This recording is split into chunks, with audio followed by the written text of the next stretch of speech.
Megha Verma. A1 news TV में आपका स्वागत है। बुलेटिन की शुरुआत करते हैं कुछ अहम खबरों से।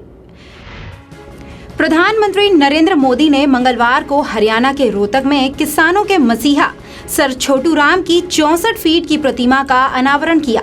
पीएम मोदी उस म्यूजियम में भी गए जहां पर सर छोटू राम से जुड़ी चीजों को रखा गया था। इस म्यूजियम में उनके जीवन को फिर से उकेरने का प्रयास किया गया है। माना जा रहा है कि इसके जरिए बीजेपी एक तीर से दो शिकार करना चाहती है। पहला, छोटू राम के बहाने किसानों को लुभाना और दूसरा, पीएम मोदी को रोहतक बुलाकर भूपेंद्र सिंह हुड्डा के दुर्ग में सेंध लगाना। गुजरात में उत्तर भारतीयों को स्थानीय लोगों द्वारा निशाने पर लिए जाने की घटनाएं रुकने का नाम नहीं ले रही हैं, जिस वजह से विपक्षी पार्टियां प्रधानमंत्री नरेंद्र मोदी और गुजरात की बीजेपी सरकार को घेर रही है। कांग्रेस अध्यक्ष राहुल गांधी ने भी मंगलवार को फेसबुक पोस्ट पर लिखा, पूरे गुजरात में कमजोर आर्थिक पॉलिसी, नोटबंदी और जीएसटी के गलत तरीके से लागू होने के कारण छोटी फैक्ट्रियां बंद हो रही हैं, जिसके कारण बड़ी संख्या में बेरोजगारी फैल रही है। इसी बेरोजगारी के कारण युवाओं में सरकार के खिलाफ गुस्सा है, जो प्रवासी मजदूरों पर निकल रहा है। विधानसभा चुनाव को देखते हुए मंगलवार को कांग्रेस अध्यक्ष राहुल गांधी राजस्थान के धौलपुर पहुंचे, जहां उन्होंने अपने संबोधन में कहा कि 4.5 साल से नरेंद्र मोदी प्रधानमंत्री हैं और राजस्थान में वसुंधरा जी सीएम हैं। लेकिन क्या उन्होंने राज्य के लिए कुछ किया? जब हमारी केंद्र सरकार थी तो हमने लोगों को मनरेगा दिया, 70,000 करोड़ रुपए का कर्ज माफ किया।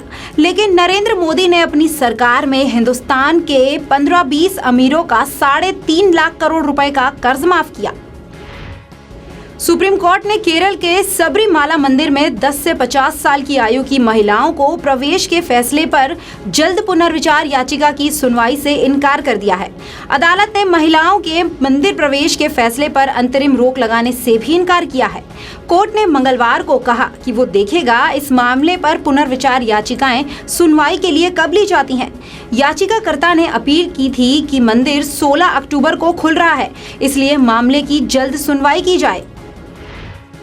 गुजरात में बढ़ रहे उत्तर भारतीयों पर हमले के बाद देश की राजनीति गर्मा गई है।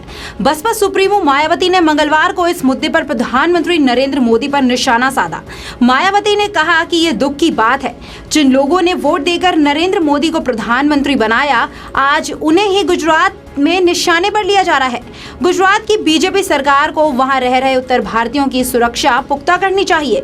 जो भी लोग इसके लिए जिम्मेदार हैं, उनके खिलाफ कार्रवाई होनी चाहिए। असम के बाद अब त्रिपुरा में भी नेशनल रजिस्टर फॉर सिटीजन्स को अपडेट करने की मांग शुरू हो गई है। सुप्रीम कोर्ट ने इस बारे में केंद्र सरकार, जनगणना आयुक्त, चुनाव आयोग और विदेश मंत्रालय से राय मांगी है। असल में त्रिपुरा पीपल्स फ्रंट ने राज्य से सभी अवैध प्रवासियों को वापस भेजने की मांग करते हुए सुप्रीम कोर्ट में एक PIL दाखिल की है। याचिका में कहा गया है कि पिछले 5 दशकों में राज्य में बड़े पैमाने पर बांग्लादेशी प्रवासियों की अंधाधुंध तरीके से घुसपैठ हुई है। इससे राज्य की जनसंख्या ढांचे में काफी बदलाव आया है। धमकी और मारपीट की घटनाओं से डरकर उत्तर प्रदेश और बिहार के लोग गुजरात से पलायन कर रहे हैं। सत्तारूढ़ बीजेपी का आरोप है कि कांग्रेस विधायक अल्पेश ठाकोर ने राज्य में डर का माहौल पैदा किया है और यही वजह है कि गैर गुजरातियों को निशाना बनाया जा रहा है। बिहार कांग्रेस के प्रभारी अल्पेश ठाकोर ने कहा कि बीजेपी मुझे बदनाम कर रही है। अगर मैंने गलत किया तो मुझे सरकार जेल में डाल दे, लेकिन बदनाम ना करे। मेरे ठाकुर समुदाय के साथ बुरा हो रहा है। 14 माह की बच्ची के साथ बलात्कार का मामला शर्मनाक है और ये लोग षड्यंत्र करके परप्रांतियों को भगाने की बात कर रहे हैं। ये कहते हुए ठाकुर रो पड़े। 2014 लोकसभा चुनाव में बाबा रामदेव ने भारतीय जनता पार्टी को खुलकर समर्थन दिया था और उन्होंने जगह जगह पर रैलियां कर नरेंद्र मोदी को वोट देने की अपील भी की थी। लेकिन अब उनके मिजाज बदले नजर आ रहे हैं। कांग्रेस अध्यक्ष राहुल गांधी की तारीफ कर रहे हैं। उन्होंने कहा, अब मैं सर्वदलीय और निर्दलीय हूं। मैं 2019 में मोदी सरकार का प्रचार नहीं करूंगा। उन्होंने ये भी कहा कि देश में अच्छे लोगों का राज्य होना चाहिए। मैं और कुछ नहीं कहूंगा। साथ ही उन्होंने कहा कि 2014 में एक राजनीतिक संकट था, वो आज नहीं है। नागपुर सेशंस कोर्ट ने पाकिस्तान को ब्रह्मोस मिसाइल संबंधी जानकारी लीक करने के आरोपी निशांत अग्रवाल को 3 दिन की ट्रांजिट रिमांड दी है। रिमांड मिलने के बाद यूपी एटीएस निशांत को यूपी ला सकती है, जहां उससे आगे की पूछताछ होगी। निशांत को सोमवार को गिरफ्तार कर लिया गया था। निशांत पर आरोप है कि उन्होंने मिसाइल यूनिट से जुड़ी तकनीकी और महत्वपूर्ण गोपनीय जानकारियां पाकिस्तान और अमेरिकी खुफिया एजेंसियों को दी हैं।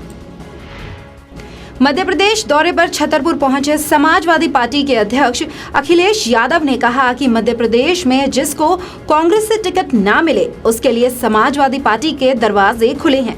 इसके अलावा महागठबंधन को लेकर अखिलेश यादव ने बड़ा बयान दिया है। अखिलेश ने कहा कि मैंने कांग्रेस से गठबंधन के लिए नहीं कहा, लेकिन कांग्रेस की जिम्मेदारी है वो दलों को एक साथ रखे। जब जब कांग्रेस कमजोर होती है तो उसके सबसे करीब समाजवादी पार्टी ही होती है। महाराष्ट्र की राजधानी मुंबई में एक ऐसा मामला सामने आया है जहां एक शख्स ने एक महिला को कई बार वीडियो कॉल की और वो भी पूरी तरह से नग्न अवस्था में। जिसकी शिकायत महिला ने पुलिस से की तो आरोपी गिरफ्तार कर लिया गया। मामला मुंबई के अंधेरी इलाके का है। आरोपी की पहचान संजीत कुमार के रूप में हुई है। दरअसल कुछ दिन पहले संजीत को सड़क पर एक मोबाइल मिला था। संजीत ने उसका नंबर पता किया और फिर बिना कुछ समझे उसी नंबर को अपना व्हाट्सएप नंबर बना लिया। इसके बाद वो उस नंबर से महिला को कॉल करने लगा। इस साल शरद नवरात्रि का शुभारंभ चित्रा नक्षत्र में मां जगदम्बे के नाव पर आगमन से शुरू हो रहा है। इस बार प्रतिपदा और द्वितीया तिथि एक साथ होने से मां शैलपुत्री और मां ब्रह्मचारिणी की पूजा एक दिन ही होगी। ज्योतिषीय गणना के अनुसार 10 अक्टूबर को प्रतिपदा और द्वितीया माना जा रहा है। इस बार नवरात्रि घट स्थापना के लिए कम समय है। केवल 1 घंटा 2 मिनट के अंदर ही आपको घट स्थापना करनी होगी।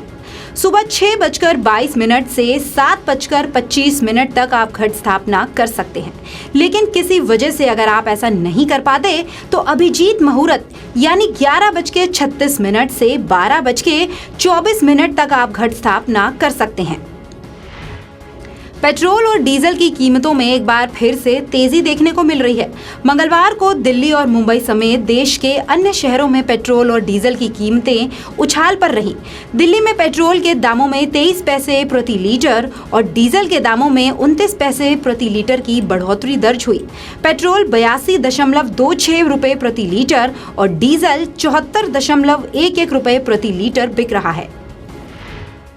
मुन्ना सिंह के मुताबिक यूपी के बलिया में पुलिस की पिटाई से एक 85 साल के बुजुर्ग की मौत का मामला सामने आया है।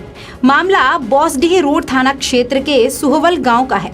मृतक के बेटे की माने तो पुलिस के 2 सिपाही घर पर आए और गांजा बेचने का आरोप लगाते हुए बेटे को मारने लगे। मुझे पिटता देख मेरे पिताजी मुझे बचाने आए और पुलिस से पिटने का कारण पूछा। बस पुलिस ने मुझे पीटना छोड़कर मेरे पिता की डंडे से पिटाई करनी शुरू कर दी, जिससे मेरे पिता की मौत हो गई। इसके बाद पुलिस वाले वहां से भाग गए। लो गांजा बेचे लो पानी है कि ना पिए खातिर राखी ले ठुकल आलो घर में था तो नहीं भर रहा लेके आई लो तो अब का रे गाड़ी देवे लगे लो आ एगो डांटा ले मंगा के मारे लगे तो ले में हमर बाबूजी होला पूछला कहे चलो पूछला लो कि काहे मार पितार के हम तो कहलान कि हमार लड़का हूँ बस उनको के मारे लगल लो। मामला ये है कि कल हम क्षेत्र में थे छाता में तो किसी पत्रकार बंधु ने ही हमारे पास फ़ोन किया कि सुहवल में वृद्ध की मौत हो गई है, संभवतः सिपाही के मारने से। ये सूचना मिलने पर मैं तुरंत सुहवल पहुँचा, अपने सीओ साहब को बताया। सुहवल पहुँच के मृतक के परिवारीजन से मिला। उन्होंने इस घटना से इनकार किया कि सिपाही के मारने से मौत हुई। बताया कि अस्वस्थ थे, 85 साल उम्र थी और स्वाभाविक मृत्यु उनकी हुई। इस संबंध में उन्होंने लिख के भी दिया कि मृत्यु स्वाभाविक हुई है, उनका पोस्टमार्टम नहीं। आपको कितने बजे घटना सूचना दिया? करीब 3 बजे के बाद। वो मौके पर तो भारी मात्रा में फोर्स तैनात की गई थी। तैनात नहीं थी क्योंकि पत्रकार ने इस तरह की सूचना बताया कि हम सीओ साहब को बताए तो भी दल बल के साथ पहुंच गए, लेकिन ये घटना सही नहीं निकली। अभी भी मौके पर पुलिस तैनात है? ना, पुलिस नहीं है। नाना पाटेकर के बाद अब टीवी के चर्चित अभिनेता आलोक नाथ पर गंभीर आरोप लगे हैं। लेखक और फिल्म निर्माता विंता नंदा ने आलोक नाथ पर यौन उत्पीड़न का आरोप लगाया है।